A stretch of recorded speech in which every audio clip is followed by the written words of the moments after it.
یا ایھا النبی حسبک اللہ ومن اتبعک من المؤمنین۔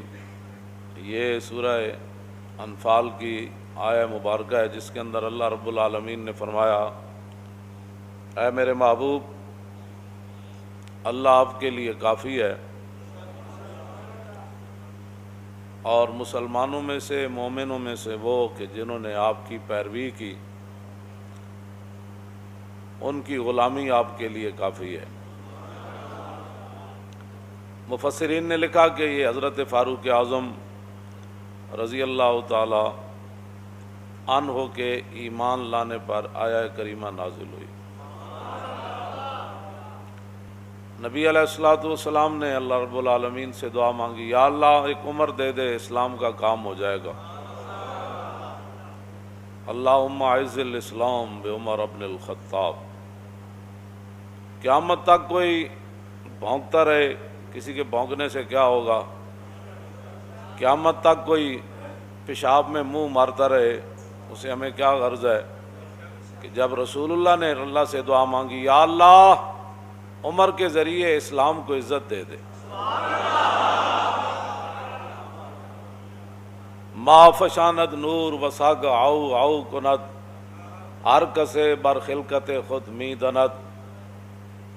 پوری دنیا اور زمین آسمان اور کائنات کا ہر ذرہ حضرت عمر کو جانتا ہے، ان کی غلامی کو بھی جانتا ہے، رسول اللہ کے ساتھ وفاداری کو بھی جانتا ہے، اور رسول اللہ کے دین کا جو انہوں نے کام کیا ساری دنیا جانتی ہے، پہاڑ بھی جانتے ہیں، اور جو حیوان ہیں وہ بھی جانتے ہیں۔ جب فاروق اعظم رضی اللہ تعالیٰ عنہ کو لولو نے دو دھاری خنجر جو ہے زہر سے بجھا ہوا، زہر آلود، حضرت عمر پر دوران نماز، آپ نے اللہ اکبر فرمایا یا نہیں؟ صحابہ اس بارے میں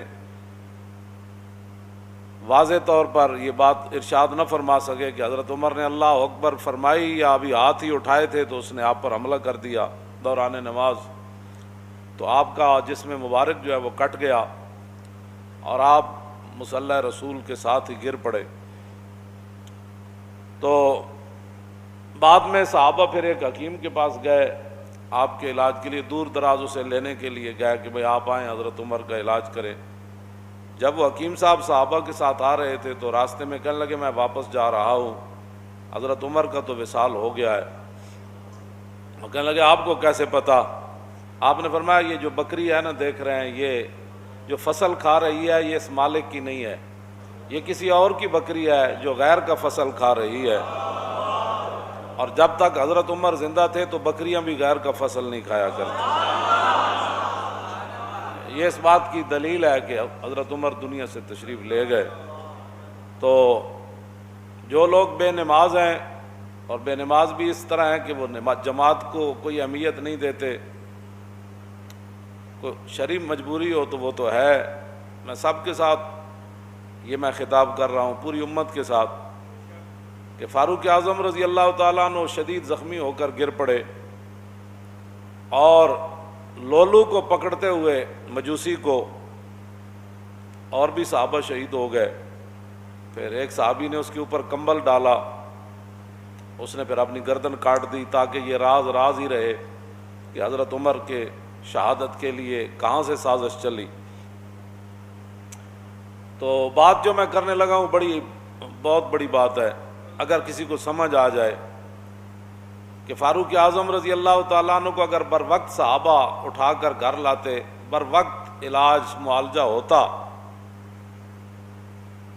تو یہ تو اللہ کی تقدیر ہے، اس کی میں بات نہیں کر رہا، لیکن جو بظاہر اسباب ہیں، بر وقت حضرت عمر کا علاج ہو جاتا تو ممکن ہے حضرت عمر بچ جاتے یا کچھ دن اور امت کو فائدہ ہو جاتا، لیکن حضرت عمر وہاں، آپ کا پیٹ مبارک کٹا ہوا ہے، خون بہہ رہا ہے، اور جماعت بالکل تیار ہے، تو نہ مسجد میں افراتفری مچی، نہ کسی نے جماعت کو چھوڑا، اور دو صحابہ کی لاشیں بھی پڑی ہیں وہاں، شہید ہو گئے۔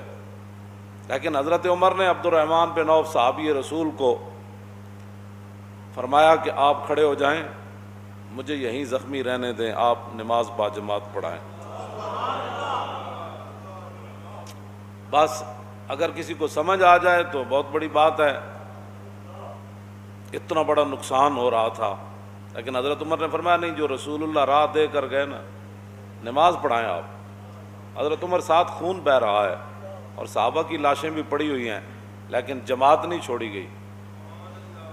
اور آج مسلمان ہر چیز چھوڑ کر جو ہے وہ چاہتے ہیں کہ مسلمانوں کو عزت ملے، ایسے نہیں ہوگا، ایسے نہیں ہوگا۔ انہی راستوں پر چلیں گے تو عزت بنے گی۔ باطل نظریات اور باطل فلسفوں پر اسلام کی عمارت کبھی بھی تعمیر نہیں ہوگی، چاہے وہ سارا پاکستانی یونیورسٹیاں بن جائے اور ساری تسبیح لے کر بیٹھ جائیں، ایسے کبھی بھی نہیں ہوگا۔ راستے وہی ہیں جن پر صحابہ چلے، مستند راستے وہی مانے گئے جن سے ہو کر تیرے دیوانے، بس۔ اور لوٹ آئے جتنے فرزانے گئے اور تاب و منزل صرف دیوانے گئے۔ مستند راستے وہی مانے گئے۔ کوئی لاکھوں قیامت تک بڑھ بڑھ کرتا رہے اور لاکھوں نئے نئے نظریات نکالتا رہے، نظریات وہی ہیں، راستے وہی ہیں جن پر صحابہ چلے اور چل کر پوری دنیا کو بتایا کہ کی محمد سے وفا تو نے تو ہم تیرے ہیں، یہ جہاں چیز ہے کیا لوح و قلم تیرے ہیں۔ اب تو مسجدوں میں جمعہ پڑھنے کے لیے بھی لوگوں کو پریشانی ہوتی ہے کہ مسجد وزیر خان میں لبیک والے جمعہ پڑھنے نہ جائیں۔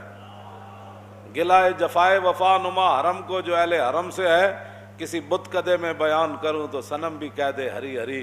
اور میں کیا جڑے پہلے تمبو تھے لگتے سن وہ بھی نہیں، آرڈر ہویا بھی یہ تمبو بھی نہیں لانے،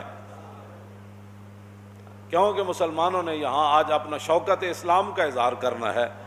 ہاں جی، اقبال کہندا شکوہ عید کا منکر نہیں ہوں میں، مگر قبول ہے فقط مرد حر کی تکبیریں۔ اقبال کہندا میں عید اجتماع دا میں منکر نہیں، لیکن اللہ اکبر بھی جنیاں دی قبول ہوندی۔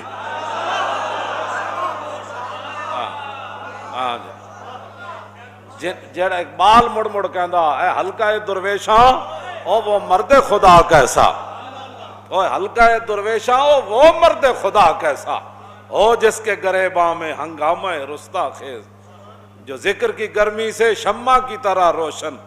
اقبال کلندر لاہوری ایویں نہیں گل کیتی۔ دسو یہ ٹرمپ نو بھی اگر گل پتہ لگے نا کہ مسلمان جمعہ پڑھن جا رہے سن تے سرکاری سطح تے جڑے تمبو لگتے سن وہ بھی روک دیتے گئے، تے ٹرمپ کہے گا اسی بھی اسلام دے اتنے دشمن کوئی نہ، اسی تو اپنے چرچ دیتے نمازاں پڑھن واسطے اور تسی اپنی مسجداں میں نمازاں پڑھن تو روک دیو۔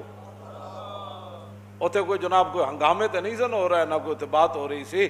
دسو تسی شاعر دا میں جڑا شعر پڑھیا نا وہ دا معنی اے وے کہ جو کچھ مسلمان اسلام نال کر رہے ہیں نا، میں کسی بت کدے وچ جا کے کہاں کہ وزیر خان مسجد وچ لوگوں نو سہولت نماز واسطے نہیں دیتی گئی اور لوگوں نو پکھے نہیں لا کے دیتے گئے، دریاں مسلے نہیں بچھائے گئے، تمبو نہیں لایا گیا، اس گرمی وچ پانی دا کوئی انتظام نہیں کیتا گیا، تے شاعر کہندا جے میں کسی بت کدے وچ جا کے بیان کراں نا کہ کلمہ پڑھن والےاں جمعے والے دن اے حال کیتا ہے، تے پھر بت بھی کہہ دے واہ واہ بھائی کیا بات ہے تھوڑی، واہ واہ بھائی مینوں منن والے تے میرے بڑا کچھ کرتے ہیں تے تسی وحدہ لا شریک نو من کے اے کر دیو۔ بہرحال اپنے آپ امت مسلمہ جب تک نہیں بدلے گی ایسے ذلیل برباد ہوتی رہے گی۔ راستے وہی ہیں جن پر حضور کے غلام چلے۔